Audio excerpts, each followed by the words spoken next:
Hello friends, you are welcome to our YouTube channel English literature 247। आज की इस video में हम कुछ इंपॉर्टेंट फिगर ऑफ स्पीच को डिस्कस करेंगे। तो यदि आप किसी भी एग्ज़ाम की प्रिपरेशन करते हैं जिसमें फिगर ऑफ स्पीच पूछा जाता है तो फिर ये वीडियो आप ही के लिए है। सबसे पहले हम समझेंगे फिगर ऑफ स्पीच होता क्या है। तो फिगर ऑफ स्पीच एक लिटरेरी डिवाइस होता है जिसका प्रयोग राइटिंग में किया जाता है। इसका प्रयोग करके राइटर अपनी बातों को बहुत ज़्यादा प्रभावशाली तरीके से और बहुत ही खूबसूरत तरीके से पेश करता है। इसके यूज़ से लैंग्वेज जो होती है बहुत ही प्रभावशाली हो जाती है और बहुत ही इफ़ेक्टिव हो जाती है, एक अलग प्रकार का इम्प्रेशन क्रिएट करती है। इसी वजह से फिगर ऑफ स्पीच का प्रयोग किया जाता है। तो एक एक करके हम डिस्कस करते हैं। फर्स्ट है सिमिली। सिमिली में क्या होता है कि दो चीज़ों का कंपैरिजन किया जाता है और कंपैरिजन करते समय राइटर एज या फिर लाइक का प्रयोग करता है।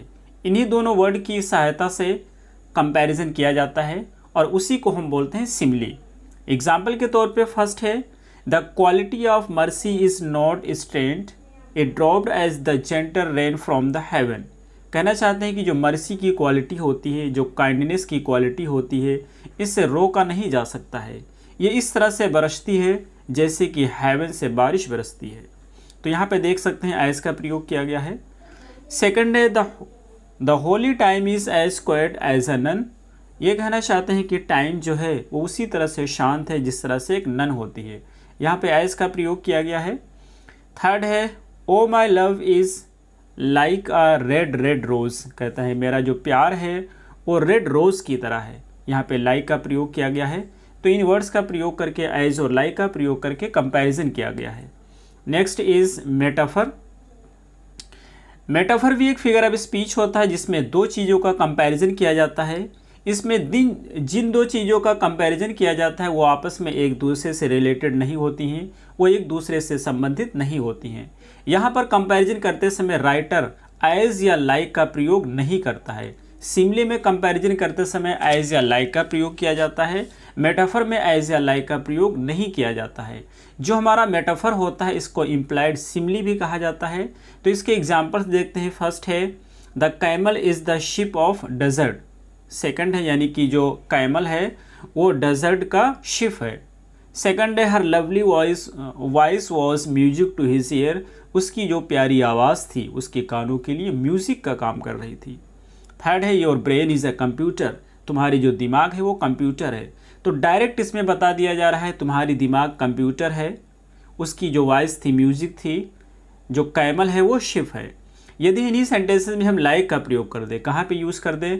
कैमल इज़ लाइक, यहाँ पे लाइक यूज़ कर दें। हर लवली वॉइस वॉज लाइक, यहाँ पे यूज़ कर दें।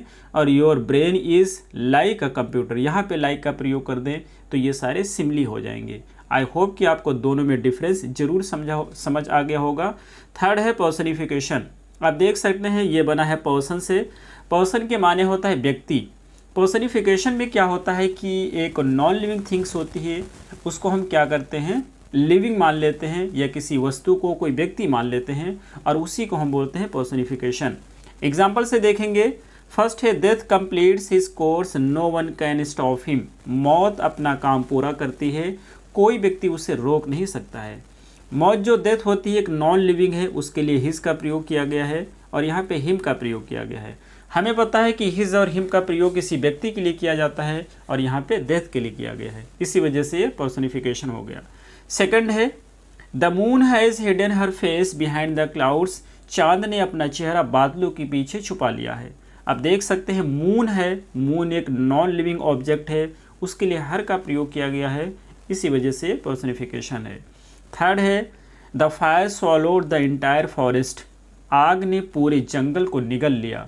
ये जो स्वॉलो होता है इसके माने निगलना होता है, व्यक्ति के लिए यूज़ किया जाता है और यहाँ पे फायर के लिए यूज़ किया गया है, इसी वजह से पर्सनिफिकेशन है।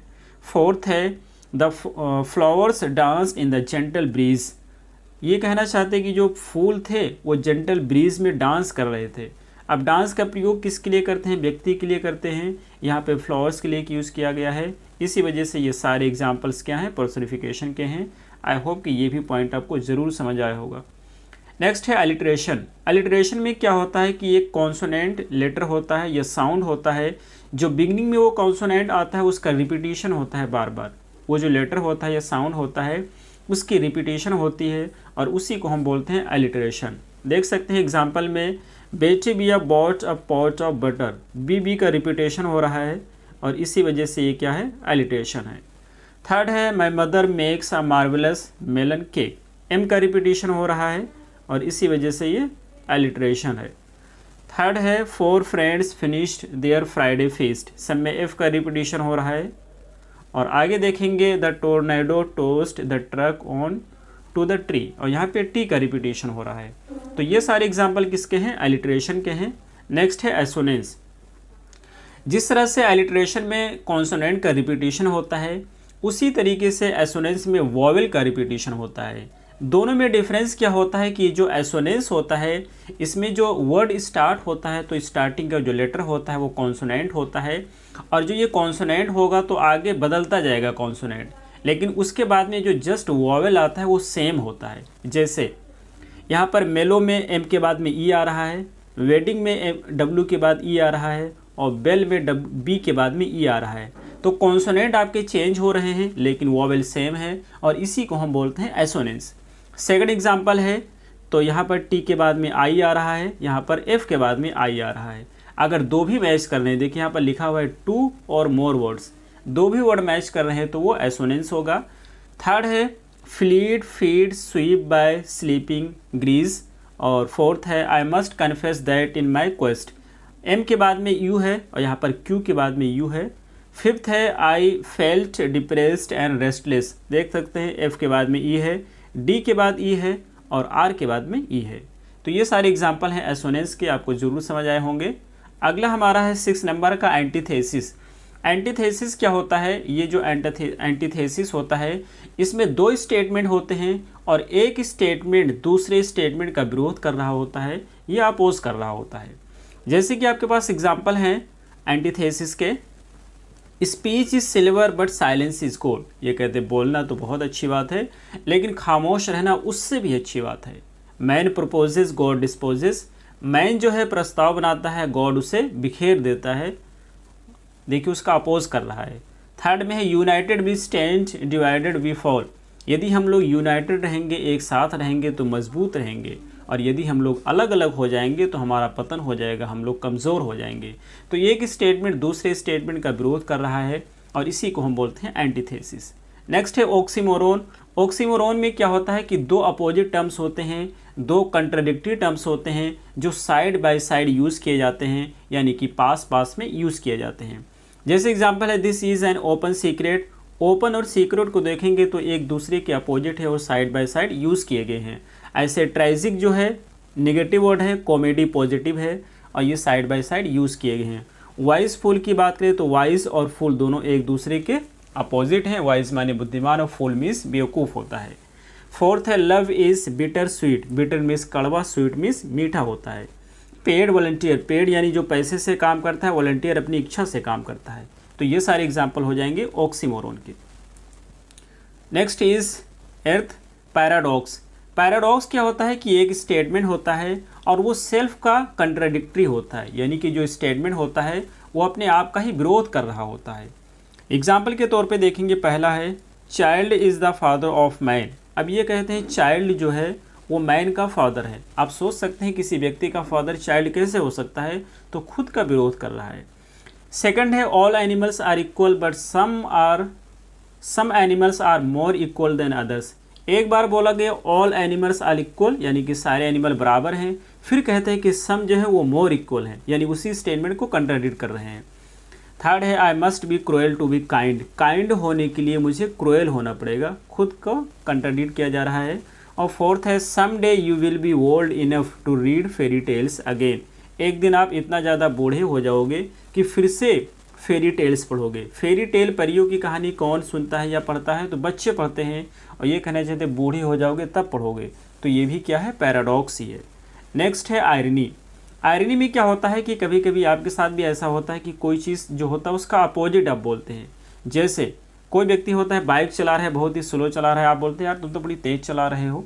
या जैसे चाय आपके पास लाई गई है और वो चाय है बहुत ही ठंडी हो गई, आपने बोला कि बहुत ही गर्म चाय आपने ले आया, तो ये सारी चीज़ें आयरनी होती हैं, व्यंग कर रहे होते हैं। एक फर्स्ट सेंटेंस हमारा है a student was given excellent on getting 0 in the exam.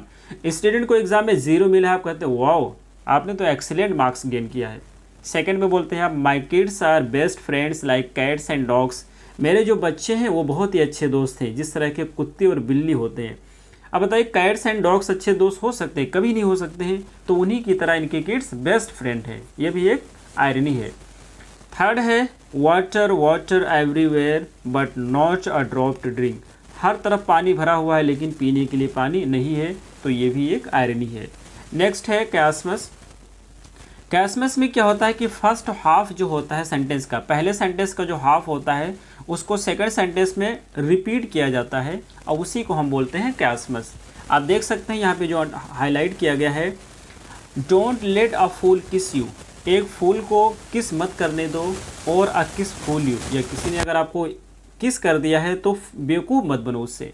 तो पहला स्टेटमेंट जो है उसी का पार्ट दूसरे में रिपीट किया जा रहा है और इसी को हम बोलते हैं कैसमस। सेकंड है you forget what you wanted to remember. तुम भूल गए तो जो चीज़ तुम याद करना चाहते थे, and you remember what you wanted to forget, और तुमने उस चीज़ को याद रखा जिसे तुम भूलना चाहते थे, तो ये भी उसी का है। थर्ड है bad man live to eat and drink. बुरे आदमी जो होते हैं वो जिंदा रहते हैं खाने और पीने के लिए, and good man eat and live to drink. जबकि अच्छे व्यक्ति होते हैं वो खाते पीते हैं ताकि जिंदा रहें। फोर्थ है do I love you because you are beautiful, और are you beautiful because I love you. ये कहते हैं कि do I love you because you are beautiful, तुमको मैं इसलिए प्यार करता हूँ कि तुम खूबसूरत हो, या तुम खूबसूरत हो क्योंकि मैं तुमसे प्यार करता हूँ। तो ये सारे सेंटेंसेस हैं कैसमस के।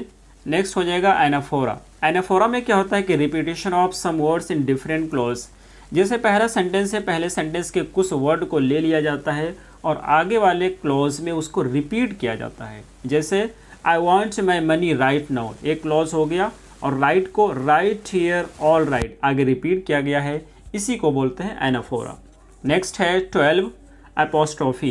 एपोस्ट्रोफी में क्या होता है कि जो स्पीकर होता है या राइटर होता है एक ऐसी चीज़ से बात कर रहा होता है, एक ऐसे ऑब्जेक्ट से बात कर रहा होता है जो कि वहाँ पे प्रेजेंट ही नहीं होता है, उपस्थित ही नहीं होता है। जैसे for example moon you see me standing alone, कहता है कि चांद तुम देख रहे हो ना, मैं अकेले खड़ा हूँ। सेकंड में कहता है O stranger of the future, ए फ्यूचर के स्ट्रेंजर, फ्यूचर के अजनबी। तो यहाँ पर ऐसी चीज़ को एड्रेस कर रहा है जो कि वहाँ पे है ही नहीं। नेक्स्ट है 13 और ये है ओनोमेटोफिया। ओनोमेटोफिया में क्या होता है कि किसी चीज़ की या किसी एनिमल की जो नेचुरल साउंड होती है, यदि वो नेचुरल साउंड कर रहा है तो उसी को हम बोलते हैं ओनोमेटोफिया, और अगर उसकी नेचुरल साउंड नहीं है, प्राकृतिक साउंड नहीं है, तो कोई दूसरी फिगर ऑफ स्पीच हो जाएगी। जैसे फर्स्ट में है बी। बी मिस मधुमक्खी होती है और इनकी जो साउंड होती है उसके लिए हम बजिंग का प्रयोग करते हैं, तो बजिंग बी का प्रयोग किया गया है, ओनोमेटोफिया हो गया। सेकंड में है बाउ वाउ वॉच डॉग बार्क्स। अब जो डॉग होते हैं वो बाउ वाउ करके भौंकते हैं, तो उसके लिए भी सेम चीज़ का यूज़ किया गया है, उनकी ये नेचुरल साउंड है और इसी वजह से ये ओनोमेटोफिया होगा। थर्ड है द बीज वर बजिंग। बीज यहाँ पे बजिंग सेंटेंस थोड़ा चेंज किया गया है, लेकिन यहाँ पर भी वही फिगर ऑफ स्पीच है।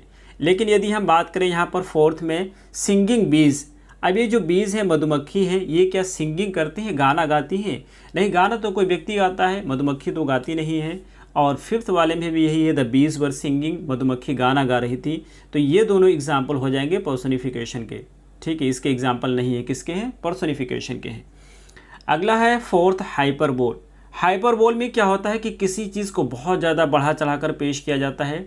कुछ व्यक्तियों की आदत होती है किसी चीज़ को बहुत ज़्यादा बढ़ा चढ़ाकर पेश करते हैं और उसी को हम बोलते हैं हाइपरबोल। जैसे फर्स्ट सेंटेंस है she filled the buckets with tears, उसने बाल्टी को आंसुओं से भर दिया।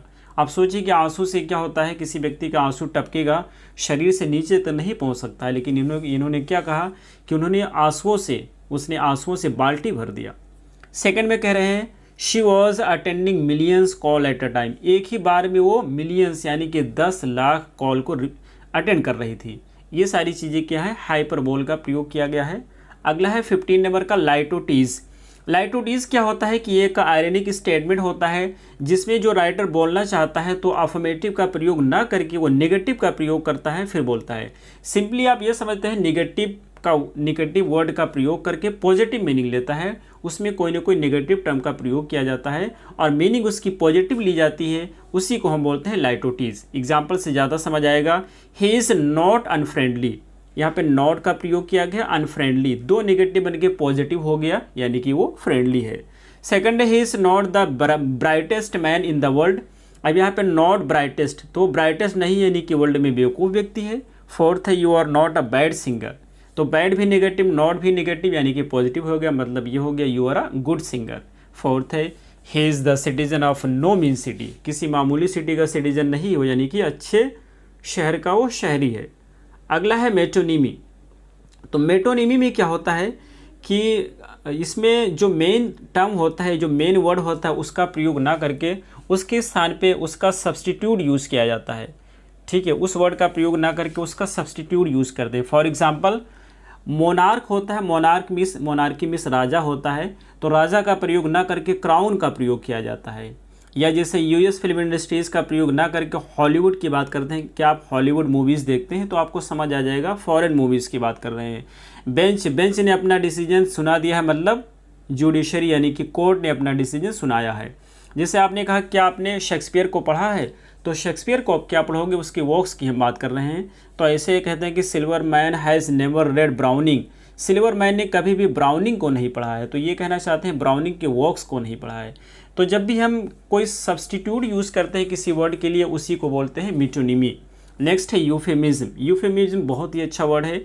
इसमें क्या है, एक रूट वर्ड है, दैट इज़ यू कहीं भी आता है तो उसकी मीनिंग गुड होती है। इसमें क्या होता है कि राइटर जो होता है कोई चीज़ बोलना चाहता है, लेकिन उसके लिए वो वल्गर या अनप्लेजेंट वर्ड का प्रयोग ना करके उसके स्थान पे अच्छे शब्दों का प्रयोग करते हैं किसी आइडिया, इवेंट या एक्शन को डिस्क्राइब करने के लिए। सिंपली आप ये समझ सकते हैं, अगर कोई व्यक्ति मर गया है तो उसके लिए वो ये नहीं बोलेगा ही पास्ड अवे या ही ब्रीथ्स हिज लास्ट, ऐसा नहीं बोलेगा। वो क्या बोलेगा, अच्छा वो इसका प्रयोग करता है। अगर कोई व्यक्ति मर गया है तो सिंपली लोग क्या बोलते हैं, ही डाइड, तो डाइड का प्रयोग ना करके पास्ट अवे यूज़ करेगा या ब्रीद वंस लास्ट का प्रयोग करेगा, लोस्ट नहीं लास्ट है। एथनिक क्लींसिंग का प्रयोग करता है जेनोसाइड के लिए। वॉशरूम का, जैसे आप बोलते हैं टॉयलेट, तो टॉयलेट का प्रयोग ना करके वो वॉशरूम का प्रयोग करेगा।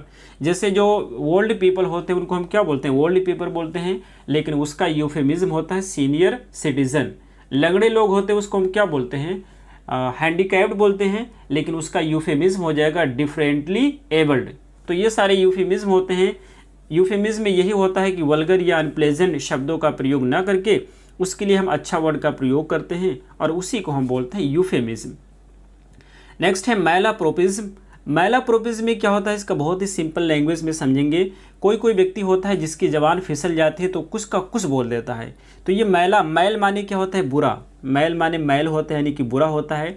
तो उसमें क्या होता है कि जो हमारे पास अच्छा वर्ड होता है या अच्छा शब्द होता है उसका प्रयोग ना करके गलती से कुछ और बोल देते हैं और उसी को हम बोलते हैं मैलाप्रोपिज्म। जैसे Texas has a lot of electrical votes. अब वोट इलेक्ट्रिकल कैसे हो जाएंगे, तो ये इलेक्टोरल कहना चाहते हैं, लेकिन बाय मिस्टेक मुंह से क्या निकल गया, इलेक्ट्रिकल निकल गया, उसी को बोलेंगे मैलाप्रोपिज्म। या जैसे सेकंड है कंटेजियस कंट्रीज़। कंटेजियस की मीनिंग होती है छुआछात। अब छुआछात कंट्रीज़ नहीं होती हैं, पड़ोस के कंट्रीज़ होती है जिसको हम पास की कंट्रीज़ कहते हैं, और उसके लिए वर्ड होता है कंटिगुअस। तो कंटिगुअस का प्रयोग ना करके बाय मिस्टेक को कंटेजियस बोल देते हैं, जल्दबाजी में या जबान फिसल जाती है, और उसी को हम बोलते हैं मैलाप्रोपिज्म। नेक्स्ट है पन की मीनिंग होते हैं प्ले ऑन वर्ड्स। आपके एग्जाम में कई बार पूछा गया है, तो वो क्या मेंशन करते हैं, सिंपल सा इसे अब याद रखेंगे। और यहाँ पर मेंशन कर देते हैं प्ले ऑन वर्ड्स क्या होता है। तो प्ले ऑन वर्ड्स जब भी बात करेंगे तो ये पन होता है, और इसमें एक वर्ड यूज़ किया जाता है, उसकी डबल मीनिंग होती है। जैसे N ambassador is a gentleman who lies abroad for the good of his country. Ambassador एक जेंटलमैन होता है जो कि लाइज अब्रॉड बाहर रहता है अपनी कंट्री की अच्छाई के लिए। तो एक तो ये हो गया। दूसरा लाइज की मीनिंग क्या होती है, झूठ बोलना। एम्बेसडर एक जेंटलमैन होता है जो कि बाहर झूठ बोलता है, तो डबल मीनिंग निकल रही है, इसी को पन बोलते हैं। नेक्स्ट होता है पैथेटिक फैलेसी। पैथेटिक फैलेसी में क्या होता है कि ऐसे इमोशंस होते हैं या ऐसी क्वालिटीज़ होती हैं जिसको हम यूज़ करते हैं किसी व्यक्ति के लिए, लेकिन पैथेटिक फैलेसी में वो सारी क्वालिटीज़ किसी नॉन लिविंग थिंग्स के लिए यूज़ कर दिया जाता है, और उसी को हम क्या बोलते हैं, पैथेटिक फैलेसी। जैसे फर्स्ट है स्माइलिंग स्काइज। अब देखिए जो स्काईज है वो कभी स्माइल करते हैं, स्माइल तो व्यक्ति करता है, लेकिन स्काई के लिए यूज़ किया गया। एंग्री स्टॉर्म, तूफान कभी एंग्री होता है नहीं, लेकिन उसके लिए एंग्री का प्रयोग किया गया। क्लाउड कभी रोता है नहीं, लेकिन उसके लिए वीप का प्रयोग किया गया। तो नॉन लिविंग थिंग्स के लिए जब भी लिविंग क्वालिटी का प्रयोग करते हैं, लिविंग ट्रेड्स का प्रयोग करते हैं, तो उसी को हम बोलते हैं पैथेटिक फैलेसी। और नेक्स्ट है एपिथेट। एपिथेट क्या होता है? एपिथेट में जो हमारे पास एपिथेट जो होता है जिसमें हमारे पास, तो ये जो एपिथेट होता है, एपिथेट में कोई व्यक्ति होता है उसके लिए जो टाइटल का प्रयोग किया जाता है और उसी टाइटल को हम क्या बोलते हैं? एपिथेट बोलते हैं। ठीक है, जैसे कि यहाँ पर देख सकते हैं अलेक्जेंडर, तो अलेक्जेंडर के लिए टाइटल का प्रयोग किया गया द ग्रेट और यही इसके लिए एपिथेट है। रिचर्ड के लिए यूज़ किया गया द लायन हार्ट और ये इसके लिए एपिथेट है। तो एपिथेट में कोई व्यक्ति होता है उसके लिए जो टाइटल का प्रयोग किया जाता है और वही इसी को हम बोलते हैं एपिथेट बोलते हैं। नेक्स्ट है 22 एपिग्राम। एपिग्राम बेसिकली आप कह सकते हैं कहावत टाइप का होता है, जिससे कि यहाँ पर लिखा हुआ है पिटी सेइंग। एक सेइंग होता है जिसमें एक्सप्रेस किया जाता है किसी आइडियाज़ को बहुत ही क्लेवर मैनर में और बहुत ही अम्यूजिंग वे में। जैसे बॉयज़ विल बी बॉयज़, लड़के लड़के ही रहेंगे। I am not enough young to know everything, मैं इतना छोटा नहीं हूँ कि हर चीज़ नहीं जान सकता हूँ। द मोर यू हेस्ट, जितना जल्दबाजी आप करेंगे द लेटर यू रीच, उतनी ही देर में आप पहुँचोगे। तो ये सारी चीज़ें होती हैं एपिग्राम की। और नेक्स्ट है म्योसिस। म्योसिस क्या होता है? ये हमारा इसका लास्ट है।